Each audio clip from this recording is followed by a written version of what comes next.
in doing research about her, I was just blown away. So I'll just mention one thing. She was the co-founder of an organization called Mothers Against Drilling in Our Neighborhoods. Please give a round of applause if you already know who that organization is and what they do. So in 2012, this group successfully pushed for an amendment which banned fracking, drilling, and injection in Broadview Heights, Ohio. So this neighborhood, or this community in Broadview Heights, had an average of 10 to 15 wells per year. Do you know how many wells they've had since 2012 when this amendment was passed? Not a single one. So that's incredibly impressive. She is currently an organizer for Community Environmental Legal Defense Fund. Please put your hands together for Tish Odell.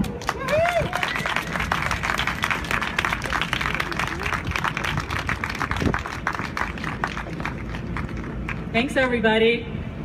I'm going to start out with some stats. 72 million pounds of known carcinogens released into the atmosphere each year.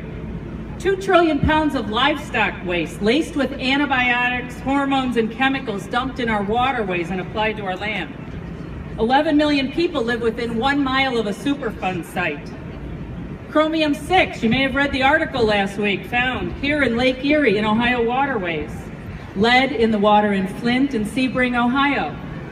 The Ohio River is the most polluted river in the United States for 7 years straight. We're almost numb. Every day we read about these horrible things happening in statistics, day after day. Maybe nothing shocks us anymore. But what should shock us is that in spite of 40 years of the most strict environmental regulations and the best environmental laws, our environment is worse off now than it's ever been. We're literally breaking the planet. To be clear, clear-cutting, pollution, fracking, pipelines, they aren't the real problem, though. That's not what's killing our planet. It's our belief that we can continue to do these destructive things without any repercussions to ourselves. That somehow we humans have been elevated above the basic laws of nature. It's delusion of the highest order. And guess what? We need to snap out of it. However, when we read the headlines and turn on the news, it all seems so overwhelming. What can we do to stop climate change? How do we save the planet?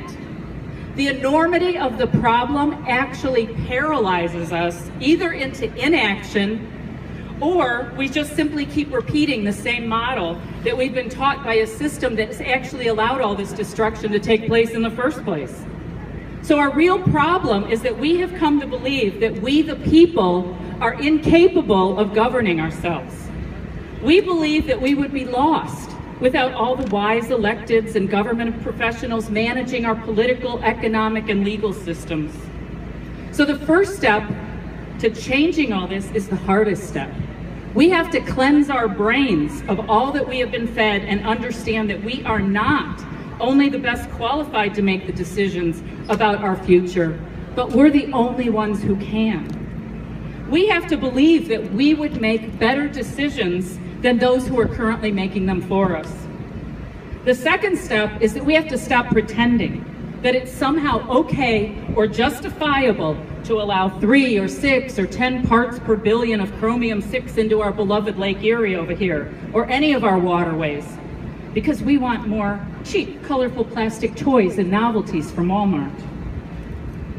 Or that it somehow is acceptable to allow 110,000 tons of greenhouse gases, VOCs, and other toxic chemicals to be released into our community's air for a fracking compressor station because it creates jobs. We have to start being honest with ourselves. It's immoral to poison the water, air, and soil, no matter what the perceived benefit is. Just as the abolitionists were vocal and fierce in their stand that slavery was immoral, no matter the consequences to the economy and the privileged who benefited. Just as the suffragists were adamant that it was flat out wrong that women were not treated as equals under our laws. The civil rights activists showed the immorality of separate but equal, and our LGBT friends have fought for decades. We too have to realize and fight for nature and the environment on the grounds that it is immoral to destroy and pollute for profits. How do we do this? Where do we start? Back to that feeling of being paralyzed, right? I want you to think smaller for a moment, not bigger.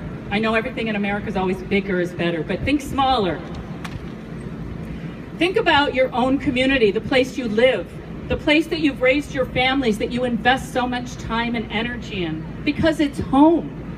Cleveland is my home. Lake Erie over there is precious to me, not just because it provides drinking water for me and my family, but I have so many memories with my family and friends that involve Lake Erie. Each of us knows this feeling about our communities, and it's why that's where we need to start to make the change. For too long, we've let others in far-off places make decisions that affect our communities and our families. And many of us have been following the Sioux at Standing Rock. Well, they're fighting and resisting for the same thing. It's their home. That's what they're protecting. We have the same things here in Ohio. So if we stop trying to literally change the world and instead focus on saving our own communities, collectively we will save the world. So how do we do it? Well, we pass laws. By the people, for the people, and for nature, because we are one with nature. When the system says we can't do that, you can't do that, you can't pass that law, we do it anyway. And when they challenge us and strip us of our laws, guess what we do? We come back and pass more laws. And when they ignore our laws and they try to proceed with their destructive project, what do? We defend our law and our community. Yes. Because at that point, who's really breaking the law? What kind of community do you envision for your children's future? One with clean water to drink and clean air to breathe? One where they don't have to be afraid of the police? One where people can earn a living wage so that poverty is basically non-existent? One where food can be grown and eaten without the fear of it being laced with toxins and chemicals? One where elections are fair and not controlled by those with the biggest checkbooks? One where our children can go to school, receive a good education, all our children, and not worry about a mass shooting in the halls? We can create those communities. But it's up to us to do it. It's up to us to stop believing, and nature's not helping me here. I wrote it this morning. It's up to us to stop believing that an illegitimate system that passes unjust laws is our only option. This is what the community rights movement is all about, and I hope you will visit our table. It's over there now. Take a flyer. We have a community rights workshop if you live in Cleveland coming up on October 22nd. We invite you to come. We also have 2 petitions going for state constitutional amendments to legalize democracy by the people. And also, if you like movies, and I assume you do since you've come out to watch Josh's new film, there's a documentary about community rights coming out next month. It's called We the People 2.0. And I just want to thank you so much for allowing me this opportunity. And please open your mind to a new way of thinking about the problem and how to solve it. Thank you. All